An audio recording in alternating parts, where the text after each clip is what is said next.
Bienvenue dans les Seigneurs, c'est votre serviteur, le pasteur Joshua Exaucé Amani. Je suis là pour parler un peu d'une pensée profonde sur les choses de Dieu, sur la parole de Dieu. Parce que les temps où nous sommes, ce n'est plus un temps où nous devons encore continuer à parler sur les choses matérielles, sur la prospérité, sur les mariages, sur les voyages, sur toutes ces choses. La Bible dit que cherchez premièrement le royaume et la justice de Dieu et toutes ces choses vous seront données par-dessus. Donc toutes ces choses font partie des dons gratuits que Dieu nous donne. C'est un cadeau que Dieu nous donne. C'est comme il donne le soleil. C'est un cadeau. C'est comme il nous donne l'air frais. L'oxygène qui circule chaque fois qu'il y a même des toxiques, des produits chimiques toxiques qui circulent. Il y a un vent qui vient balayer tout ça parce que Dieu veut que nous puissions respirer l'air frais. C'est un don de Dieu. C'est un don de Dieu. C'est un cadeau de la part du Seigneur. C'est une expression de son amour. Et Dieu le fait pour les justes et pour les méchants. Comme la Bible nous dit, il fait pleuvoir pour les justes et pour les méchants. Dieu donne à manger pour les justes et pour les méchants. Dieu donne à boire pour les justes et pour les méchants. Dieu pourvoit à tout le monde sur la face de la terre. De trouver de quoi manger, de vivre, de marcher. Il le fait. Même ceux qui injurient Dieu. Même ceux qui persécutent l'œuvre de Dieu, les serviteurs de Dieu, les hommes de Dieu. Dieu fait toutes ces choses pour que la louange et la gloire soient avec nous. Pour qu'on les craigne. Pour qu'à la fin, tous ceux qui n'ont pas écouté sa parole, qui ont méprisé sa parole, puissent passer un jugement sans merci. Parce qu'ils ont eu tout le temps, par la grâce de Dieu, de faire tout ce qu'ils pouvaient pour retrouver la voie de Dieu, pour chercher la volonté de Dieu, pour faire ce que Dieu demande dans sa parole. Voilà pourquoi les temps où nous sommes, c'est vraiment un temps crucial. Aujourd'hui, nous sommes mercredi, le 21, 2021. Nous sommes à l'aube de quelque chose. Chaque fois que Dieu veut entrer en action, le diable se précipite. Donc, il y a un lever du soleil qui vient, mais le lever du soleil précède toujours la nuit. Donc, il y a aussi une nuit, une obscurité profonde qui frappe le monde et qui change d'une manière d'une autre. Voilà pourquoi il est grand temps que les enfants de Dieu puissent saisir, comprendre l'œuvre de Dieu, le mystère de Dieu. Qu'est-ce que Dieu fait pour nous? Quelle est la foi pour cette heure-ci? En quoi nous sommes appelés? Pourquoi nous sommes aujourd'hui sur la terre? Pourquoi je vis sur la terre? Pourquoi je suis né d'une maman? Pourquoi j'ai grandi? Est-ce que c'est seulement pour aller à l'école? Oui, ça fait partie des bien-être ici sur la terre. Et après, il s'est marié, avoir des enfants, oui, ça fait partie des bien-être ici sur la terre. Mais quel est l'objectif principal de ma vie? Quel est mon but principal? Parce que si tu manques à ça, c'est plus catastrophique que ça. La Bible dit, que servirait-il à un homme de gagner le monde entier et de manquer la vie éternelle? De gagner les choses matérielles de ce monde et de ne pas avoir reçu la vie, de ne pas avoir perçu la vie éternelle, de ne pas avoir eu accès à la grâce de Dieu, à la vie éternelle. Et là, c'est grave. Voilà pourquoi nous sommes appelés à saisir la pensée exacte de Dieu pour nous. Il y a des gens, dans beaucoup des endroits où j'ai apprécié la parole de Dieu, j'ai posé la question, la même question. Pourquoi nous prions? Pourquoi nous venons à l'église? Pourquoi? Et il y avait trouvé que même les serviteurs de Dieu ne savaient pas. Beaucoup de gens disaient, bon, c'est ok, c'est pour venir à l'église, pour adorer Dieu, pour louer Dieu, et pour que Dieu puisse exaucer nos prières, que Dieu pourvoie à nos vies. Non, il parlait juste des bénéfices, des ajouts que Dieu nous donne sur les saluts. Mais il n'avait pas les yeux fixés sur l'élément maîtresse, sur le but, la cause juste. Dieu, la rédemption. Qu'est-ce que c'est la rédemption? La rédemption, d'abord pour comprendre la rédemption, il faut savoir pourquoi Pourquoi la rédemption? Parce que si la personne n'a pas besoin de la rédemption n'a pas de place dans sa vie. Parce que la grâce est grâce pour toute personne qui a besoin de la grâce. Toute personne qui ne sait pas qu'il est tombé, qu'il est dans le noir, qu'il est dans les trous, il n'aura pas besoin de sortir.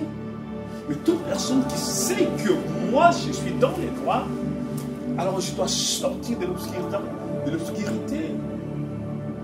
Je dois sortir de ces trous noirs, je dois sortir des péchés.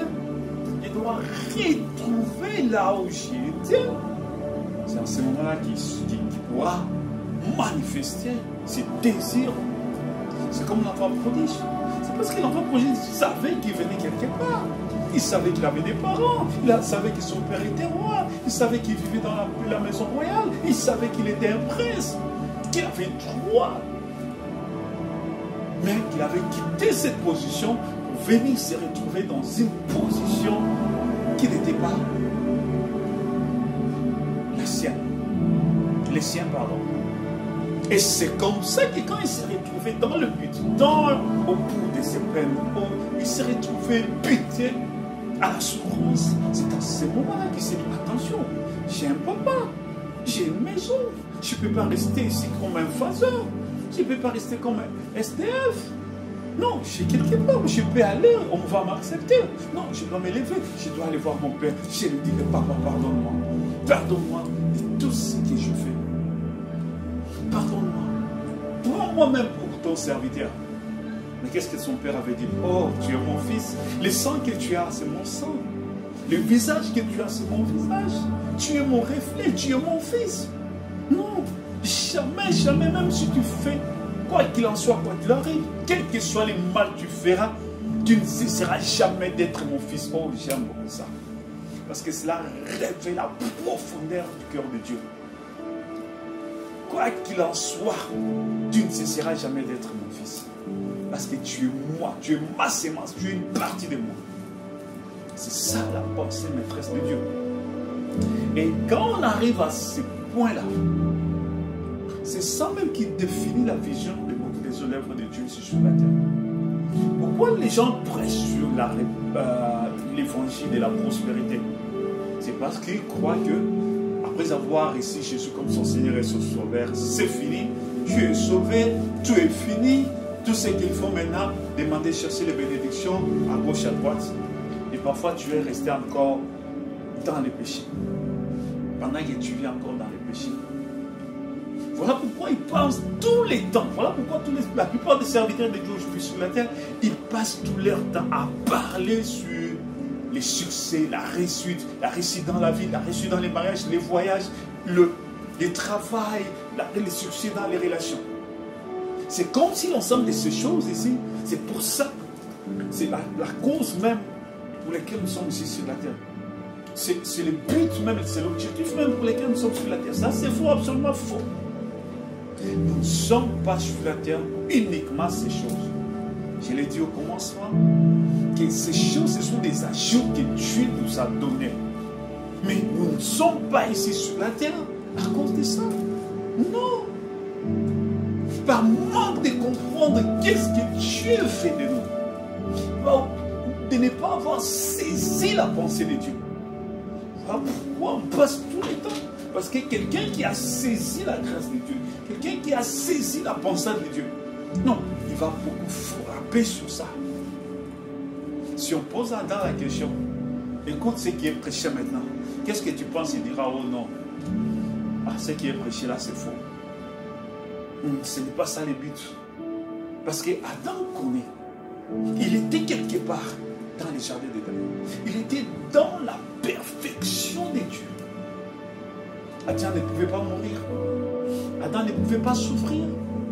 Adam ne pouvait pas se réveiller un jour. Il avait des maux de tête. Il pouvait même se gratter. Vous savez, très souvent les matins, on se réveille, parfois on gratte. Adam il ne pouvait jamais se gratter.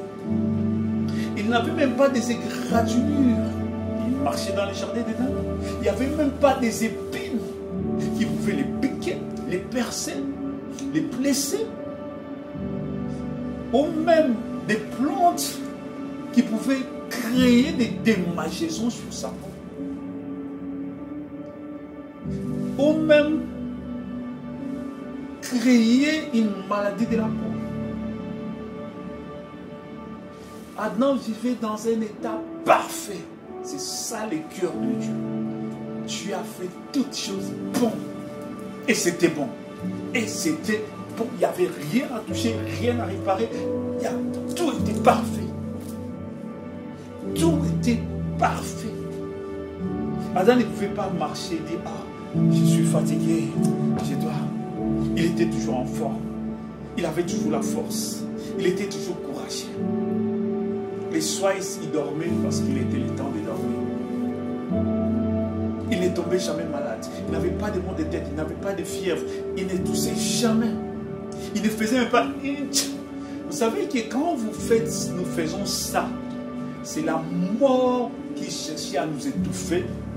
Et la force intérieure, par la puissance de Dieu, a repoussé ça. Vous savez ça? Parce qu'avant de mourir, la personne va sentir ça, mais il n'arrive plus, il n'a plus la force de repousser ça, jusqu'à ce qu'il part. Et c'est ça ce que les gens ne savent pas. Donc chaque fois que tu es, nous marchons ici, chaque fois que nous faisons une chassadée, quelque chose cherchait à nous étouffer. Et nous avons résisté à ça.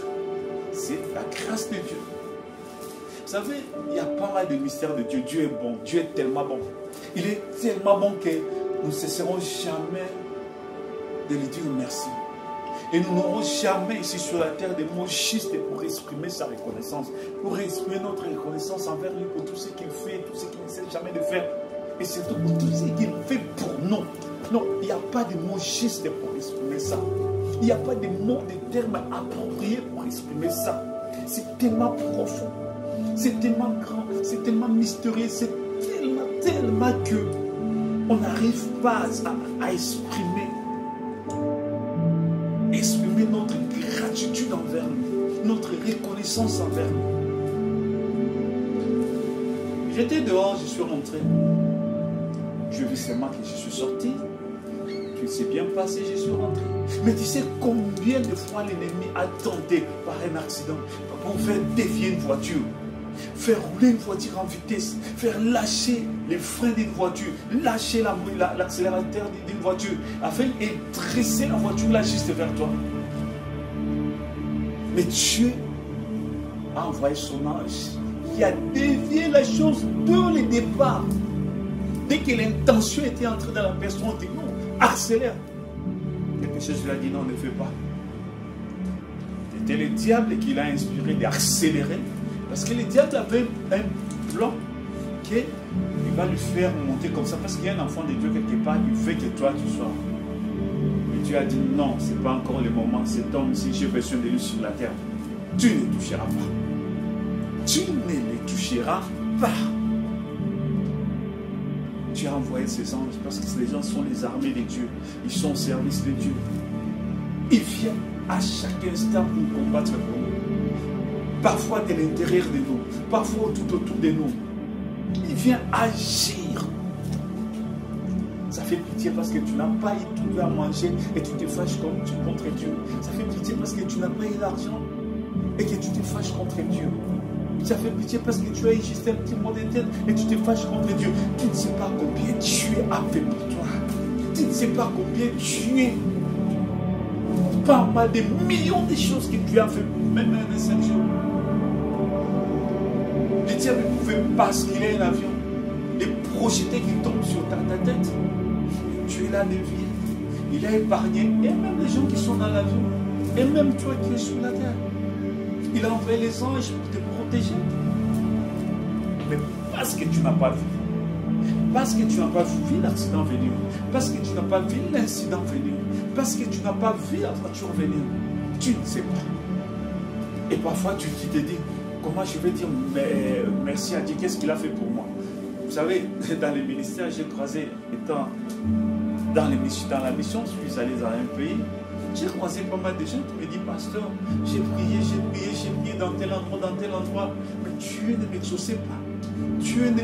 Je lui ai regardé, j'ai dit, non, tu as été mal enseigné de Dieu. C'est parce que quand les gens viennent à l'église, vous commencez à leur dire des choses. Viens, Dieu va te donner les pains, Dieu va te... Mais vous de leur en fait pas voir que même tel que tu es là, Dieu prend soin de toi. Tu respires, c'est grâce à Dieu. Tu marches, c'est grâce à Dieu. Il y a des gens qui font ce sont à l'hôpital, qui n'arrivent même pas à marcher. Pour eux, marcher, c'est un miracle. Où les gens doivent applaudir. Où les gens doivent louer Dieu. Où ils doivent remercier Dieu. Mais toi, tu marches avec tes pieds. Et tu te permets de dire n'importe quoi. Toi, tu manges avec ta main. Et tu te permets. Il y a des gens qui sont sous des sondes. On les fait manger. Il y a d'autres même qui n'arrivent pas à avaler la nourriture de la bouche. Il y a des injections, il y a des perfusions. C'est comme ça que nous qui se nourrissent. Ils sont sous des perfusions. Ils sont dans des blocs opératoires, ils sont dans des blocs des soins intensifs. Mais toi, tu es là et tu te permets. C'est parce que les gens ne connaissent pas ça. Voilà pourquoi tu envoies toujours des gens pour prêcher l'évangile, pour parler, afin que nous puissions parler toujours et toujours de Dieu. Parce que les gens parfois ils pensent que non, c'est un cadeau. Bon, ok, c'est pas ma force que je marche. Si c'est pas ma force que je me suis réveillé, que je me suis dormi, je me suis réveillé. Non, c'est la grâce de Dieu. Combien ont pu dormir hier et ne se sont pas réveillés ce matin? Il était en forme, il n'y avait pas de problème. Mais la nuit, une attaque est venue.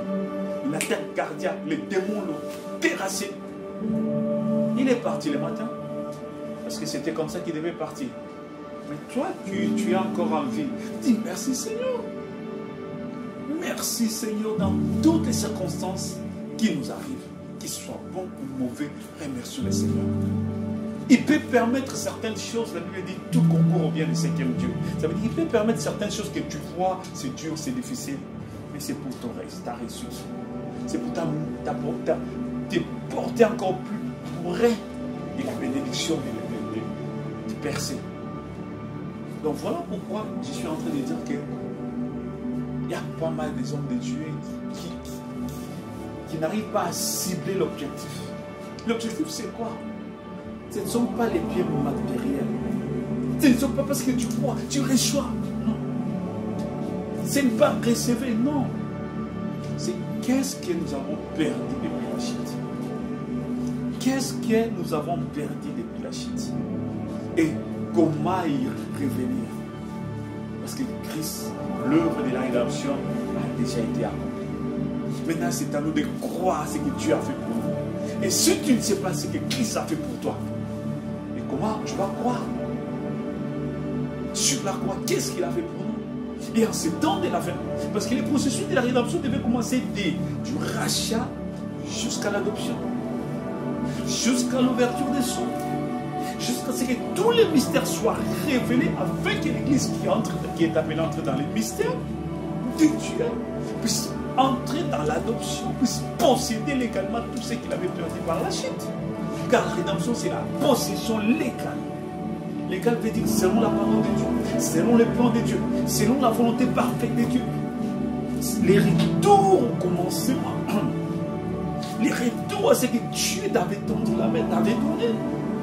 Aller les reposséder, la repossession de tout ce que nous avons perdu depuis la chute, qui est rentré entre les mains de Dieu. C'est le temps de retrouver ça, de les posséder. C'est maintenant, les jours. Au lieu que nous puissions entrer profondément dans ces choses, mais non, on passe le temps à parler des choses qui n'ont rien à foutre. Qui n'ont rien à foutre. Pendant qu'il y a pas mal de choses, des mystères de Dieu qui doivent être enseignés au peuple de Dieu aujourd'hui, qui doivent être parlés au peuple de Dieu aujourd'hui. Au lieu qu'on puisse parler de la chose, de l'œuvre de la croix, de la rédemption, du retour au commencement, de ce que Christ a fait pour nous. De la possession légale de tout ce que nous avons perdu par la chute. De l'adoption qui est le placement dans notre position en Christ. Quelle est notre position en Christ aujourd'hui? Quelle est la position finale de l'épouse? Quelle est la différence entre l'église et l'épouse? Qu'est-ce que c'est l'épouse de Jésus-Christ? C'est les esprits de Jésus qui parviendront à la perfection. Qu'est-ce que c'est la perfection? C'est être à l'image de Christ. Où c'était l'épouse de Dieu aujourd'hui? Ça veut dire où c'était la colonne de feu aujourd'hui. Parce qu'Israël marchait avec la colonne de feu. Et là où la colonne de feu s'arrêtait, c'est là où Israël devait s'arrêter. Et où c'était la colonne de feu aujourd'hui? Parce que c'est là où il y a l'œuvre de Dieu. C'est là où il y a le mystère de la rédemption. C'est là où il y a le processus rédemptrice. Et si nous ne comprenons pas ça, nous serons loin en Égypte. Pendant que la colonne de feu est déjà à Canaan. Et nous penserons que là où nous sommes dans les plaines de Moabites, nous sommes dans la volonté de Dieu. Par contre, nous sommes hors la volonté de Dieu. Que Dieu vous bénisse richement, bien messieurs, dans toutes ces séries des enseignements tellement profonds sur la rédemption. Que Dieu vous bénisse richement. C'est votre humble serviteur, le pasteur Joshua Zossermani. Que Dieu vous bénisse. Amen.